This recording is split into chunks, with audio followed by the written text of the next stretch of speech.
Council of Pakistan news paper editor نے Pakistan media freedom report برائے سال 2021 جاری کر دیا، جس کے مطابق 2021 میں آزادی صحافت کی صورتحال کو گزشتہ 2 سالوں سے مزید ابتر قرار دیتے ہوئے کہا کہ ہر گزرتے دن کے ساتھ پاکستان میں میڈیا کی آزادی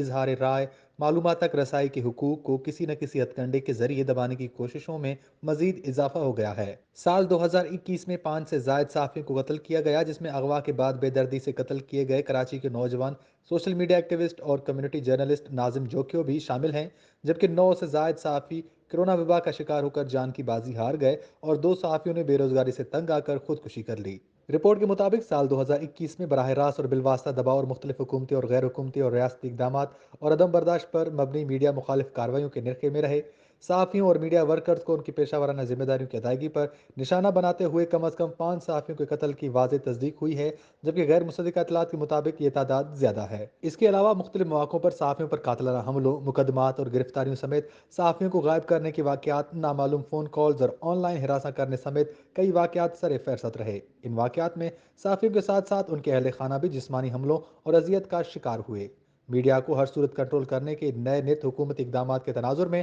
پاکستان میڈیا ڈیولپمنٹ اتھارٹی کے انتہائی متنازع اور میڈیا دشمن قانونی مسودے پر شدید حکومتی اصرار رہا۔ مختلف اینکرز کے ٹیلی ویژن پروگراموں کو آف ایئر کرنے، انہیں ان کے اداروں سے خارج کرنے اور حقیقی اور مستند اخبارات کی ایک قابل ذکر تعداد کو سرکاری میڈیا لسٹ سے خارج کرنے کی کوششوں سمیت مختلف حملے کیے گئے۔ رپورٹ میں مزید کہا گیا کہ وفاقی حکومت اور صوبائی حکومتوں اور نجی مشتہرین کی جانب سے میڈیا اداروں کی واجبات کی کئی سالوں سے عدم ادائیگی کی بنا پر میڈیا ادارے شدید مالی بحران میں مبتلا رہے اور مختلف اخبارات سمیت کئی ادارے بند ہو گئے۔ نتیجتاً صحافیوں کی ایک بڑی تعداد بے روزگار ہوئی اور چند ایک صحافیوں نے دل برداشتہ ہو کر خودکشی کر لی۔ پیمرا نے پیٹرولیم مصنوعات کی قیمتوں میں اضافے سمیت دیگر خبروں پر متعدد ٹی وی چینلز کو شوکاز نوٹس بھیجے، جرمانے عائد کیے اور ایک ٹی وی چینل کا لائسنس معطل کیا۔ سی پی این ای کی رپورٹ میں صحافیوں اور میڈیا کارکنوں کو فرائض کی انجام دہی کے دوران جسمانی، نفسیاتی اور ڈیجیٹل تحفظ کی اہمیت کا ادارہ کرتے ہوئے 2021 کے سال کو بھی میڈیا پریکٹیشنرز کے لیے غیر محفوظ قرار دیا۔